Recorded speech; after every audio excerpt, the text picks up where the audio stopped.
All right, hello SEC West fans. It's week 8 already. We took a week off last week because between all of us, nobody really thought anything spectacular was going to happen. And we were wrong, just like we always are. The Florida Arkansas game was amazing. The Bama South Carolina game was entertaining to watch. South Carolina gave them all they had. Auburn Kentucky surprised the hell out of me, and that's really about it. All the other games really went according to plan. I thought Arkansas and South Carolina would get demolished, but they didn't. So anyway, on to week 8, we're back. And I wish we would have did a show last week, but we didn't. This week we got Bama and Tennessee, huge game. LSU and Auburn. This has traditionally been the game in the SEC West, but it's losing its luster, especially after the last 2 weeks. Ole Miss and Arkansas is coming up, and that's going to be extremely interesting, guys. And MSU and Florida. We're going to do some separate shows on most of these games here next week. This week coming up. But this is just a preview show of what we got going on.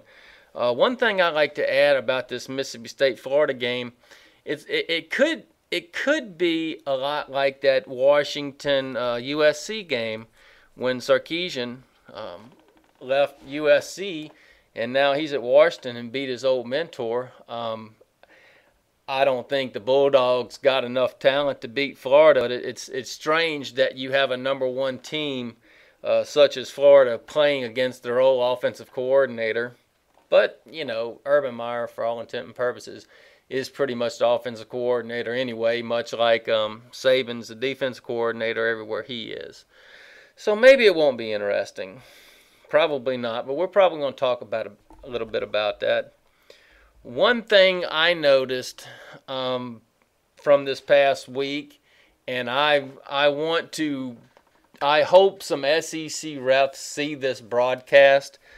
I, for one, as a fan, will say let's go ahead and take an hour long for the games instead of 3 hours. Let's just make them 4 hours. And anytime you throw a flag, why don't you just go ahead and review it on the film?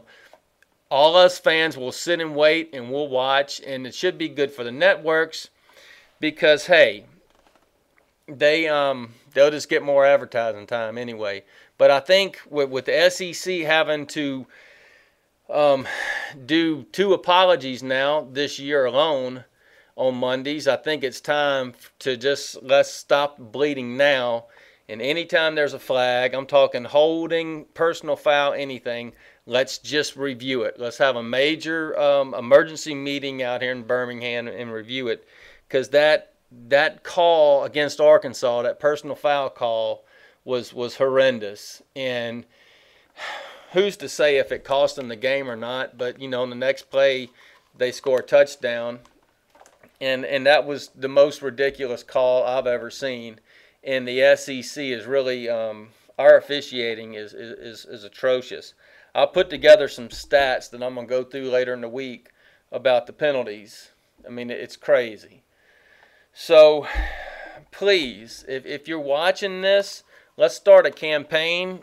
Here's my email again for those of you that don't know it, secwestdudes@live.com.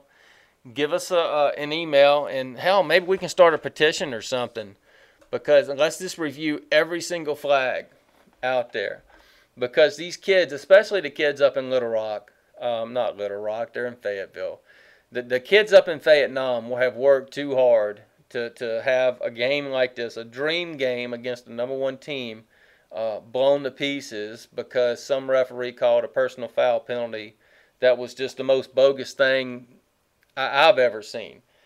But, I've only been watching football since 1976 when I was 6 years old.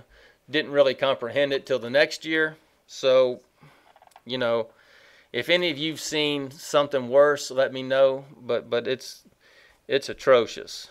I was also just listening to the Feinbaum show which I try to do when I'm in the office, and it seems like everybody's already buying their tickets and punching their programs in and on their way to Atlanta. Looks like we'll have Florida and Alabama playing for the SEC championship again. From what I've seen, I don't see any team in the West that can stop Alabama from going. So that's probably what's going to happen. And there's damn sure no team in the East that can stop Florida from going.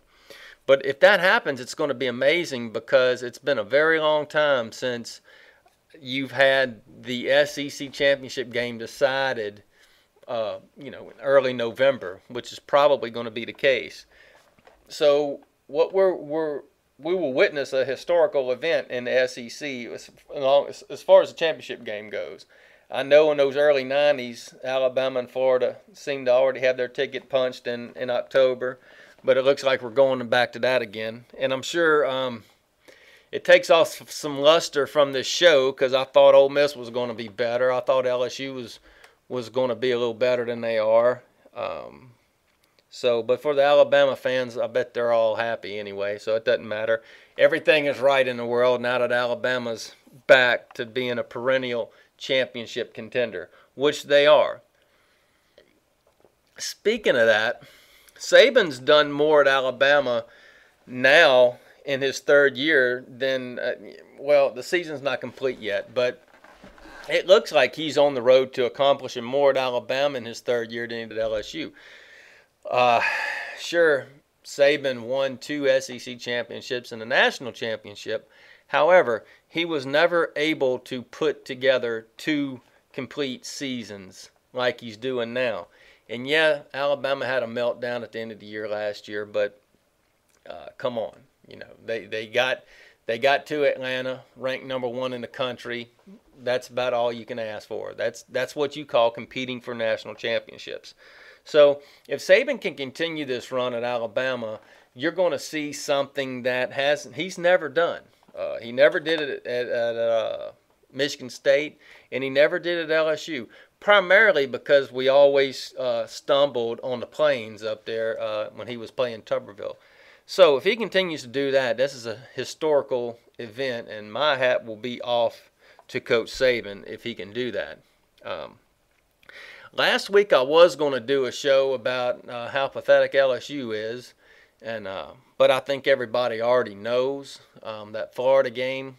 Since I'm the LSU representative for the SEC West, I'll get into a little bit of that, although I'm going to have a look at this LSU-Auburn game coming up. Yes, and if you're an Auburn fan, I thought I had one lined up, but I don't think he's going to make it. If you are an Auburn fan, please send me an email and let's talk sometime this week to break this game down. But the problems we had against Florida, our offensive line did not come to play. Florida was ripe for an upset. And I said LSU was going to upset them, and a lot of you guys sent me emails rubbing it in, and I appreciate it. I appreciate that you're watching the show. And some of them were pretty funny. About 4 or 5 years ago, I probably would have got mad at some of them, but it's okay now. But part of my theory going back to that game was that Florida was right for an upset, and they were. I mean, they didn't play well. And our defense held them to 13 points, yeah, but I don't think our defense played that well because, Florida kept running these dive plays, and we never could stop them. And we only made them punt once. So they pretty much dominated us up front, and that was most disappointing to me. One of the big question marks, one of the areas about LSU that wasn't a question mark at the beginning of the season was the offensive line, which has all of a sudden became our primary question mark, and that's not good going into these next few games. So anyway, I'm running out of time for YouTube. We're going to be back on a few times this week. I don't know what time yet, but they're recorded, so who cares? Hope y'all come back and watch. We're going to go over the LSU-Auburn game. We're going to touch on the Bama-Tennessee game. And this Ole Miss-Arkansas game is looking really, really interesting. And we're just going to have to see. So we'll see you later in the week. And I appreciate it. And y'all take care.